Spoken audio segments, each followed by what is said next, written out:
Hi, my name is Laura Ojeda, and today I'm going to talk to you about my diversity assignment for my human resource management class. For the assignment, I had to go to the mall and experience what it would be like to be either in a wheelchair, blind, deaf, or obese. I chose to go to Southland Mall and be a person incapacitated in a wheelchair.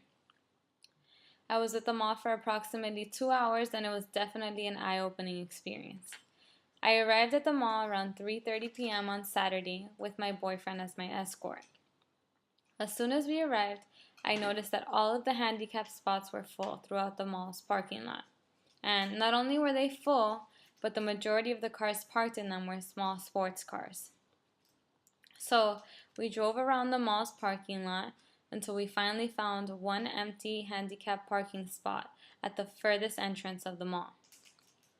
And to make the experience as realistic as possible, we tried to find ourselves a parking spot as close to the empty handicap parking spot as possible, as I would have to do if I really did have a disability and I had the permit to park there. So then I waited for my boyfriend to get out of the car and bring the wheelchair to my side of the car. Once I sat in the wheelchair, I decided that I would try to push myself around at least until I got tired.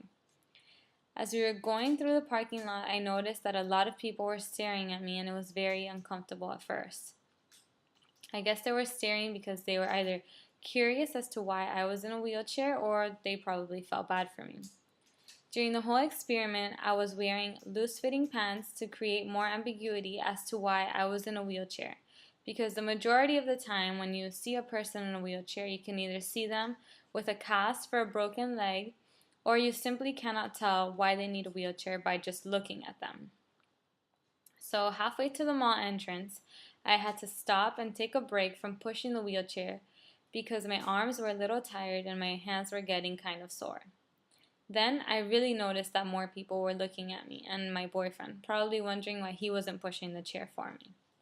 So when we got to the door of Sears, which was the entrance closest to where we parked, I noticed that the doors were not automatic and that they did not have one of those buttons for handicapped people to push the door and for them to open automatically. So as required by the assignment, I tried to open the door on my own. And since I was new to the idea of being in a wheelchair, I did not put on the brakes. So when I went to pull the door open, what actually happened was that I ended up crashing into the door because it was really heavy. And when I tried to pull it, what simply happened was the wheelchair actually got pulled into the door and I crashed into it. So then I tried it one more time, actually putting the brakes this time after realizing that I hadn't done that the first time. But I was still not able to open the door because it was really heavy and I could not maneuver the wheelchair around the door.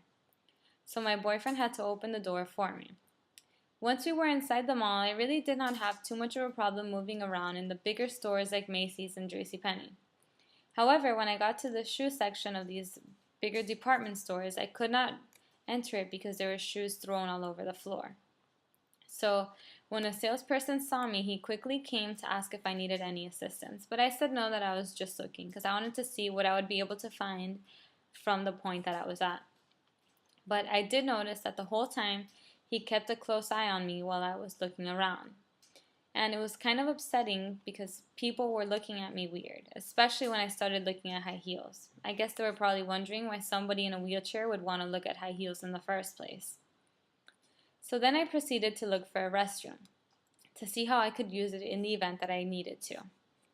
Luckily, in the bigger department stores, the bathrooms tend to be more spacious. So this time around, I tried entering the bathroom with the wheelchair backwards so that the back of the wheelchair would push the door open. This was a lot more successful because the door wasn't heavy and I was able to enter the room at a better angle. But when I went inside, I had to wait because somebody was using the handicap stall while all of the other ones were empty and I did not see a wheelchair from outside. So while I was waiting there, I noticed that all of the sinks were of the same height. Usually some stores or some restaurants will have a sink that is lower to accommodate handicapped people, but this store did not have it. And I also noticed that the soap dispensers were on the wall where the mirrors are, which is across from the sink. So in the event that I had to use the soap, I would have to reach over the sink and wet my shirt in order to get the soap. There would be no way around it because all of the sinks were wet since people really don't clean up after themselves when they use the sink. So after waiting for a couple minutes for the person to come out, I decided to leave since I really didn't have to use the bathroom at all. Pulling the door open was a little bit more difficult, but it was definitely a lot easier than trying to use one of the mall entrances because those doors are really heavy. So we kept going through the mall and my boyfriend was pushing me around, I would say the majority of the time because I was already tired of pushing the wheelchair since the first store that we went in. And I noticed that people kept staring at me the whole entire time. When we then tried going into a smaller store called Rainbow. The store was extremely crowded and there was clothing everywhere in racks and shelves, and we could barely make it to the register with a wheelchair. Throughout the entire process, the two sales associates in the store didn't even acknowledge my presence. They didn't even look at us or, greet us as we walked into the store. They were just standing by the register talking to each other. So I tried to, work my way around the store looking at different things, and they did not even offer any help. It wasn't until I accidentally knocked over some clothes off a rack that was really full with clothes that the two young girls asked me if I needed help. And they said it in an attitude that in other words meant that they wanted to ensure that I wouldn't keep messing up their store. Not really in a helpful manner to help me out. I was actually pretty shocked by their reaction. I thought they would actually be helpful and try to help me out, but they weren't. So I just simply said no thank you and we left the store. Then we went to the food court where I stopped by Charlie's Subs to order some lunch. I had my boyfriend go get the table while I ordered the food by myself to see if I could do it on my own in the event that I had to. So when I went, it was my turn in line. The cashier was very friendly and he was very helpful. Then I had to wait for my meal. So how it works is in the food court, there is one long counter and you order on one side, on the right side of the counter, and then you have to go to the left side and wait for your food. However, as I waited for my meal, I realized that there was a problem I had never noticed before. Once you order the food, you have to wait for it in the counter, but on the left side of the counter, there's a type of glass shelf over the countertop where the sandwich toppings go. Kind of like at Subway where they're protected by glass so that people, won't touch the toppings. So at Charlie's, when the order is called, the sandwiches are placed on top of the glass and you have to reach over, grab them, and take them back to your table. Normally, I could have done that, but in the wheelchair, I did not reach to do it. Luckily, one of the employees was very nice and he brought it around the counter so that I could grab it. Then it was kind of a mission to get back to the table with the tray, but I finally did it after some time. After this, we went back to the car and left. I must say that this experience was really incredible. I had never noticed how difficult it is for somebody in a wheelchair to get around the mall. This experience really opened my eyes to the troubles that some people have to go through in their everyday life, while we usually take many simple daily activities for granted. I feel that as a result of this experience, I will be more courteous and understanding to people with handicaps because it is very different when you talk about somebody who has a handicap or talk about being handicapped or any specific impairment than when you actually experience it like I did with this experiment. I had always considered myself to be very courteous with people with disabilities, but now I definitely believe myself that I will be a lot more courteous than I was already and be helpful when I become a business person.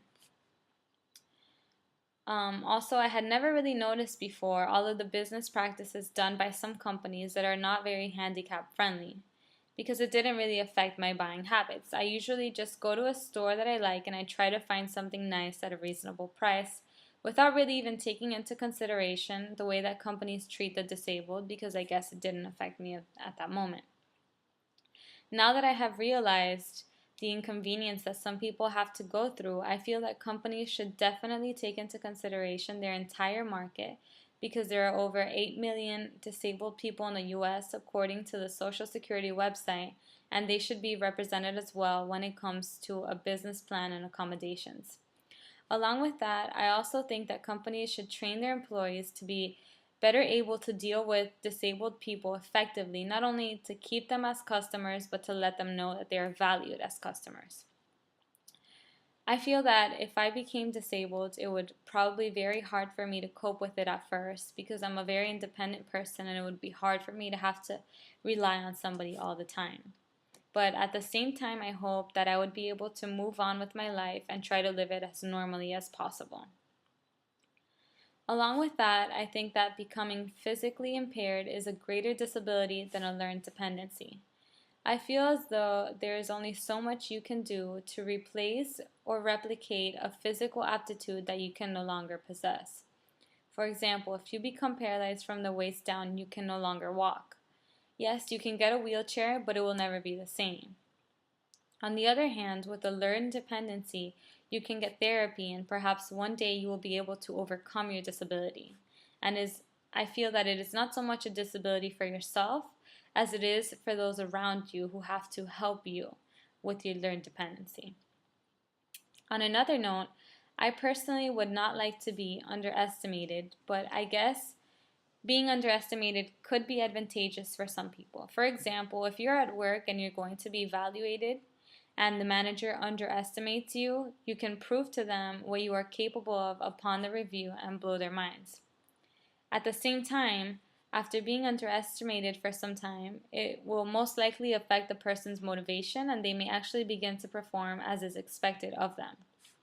Also, when you're underestimated, you kind of acquire this feeling of pity from others, which can be very frustrating to you when you know that you are fully capable of performing as well as others. I really feel like this experiment was very helpful and it really opened my eyes to the many different inconveniences that people have to go through in their daily life. Thank you.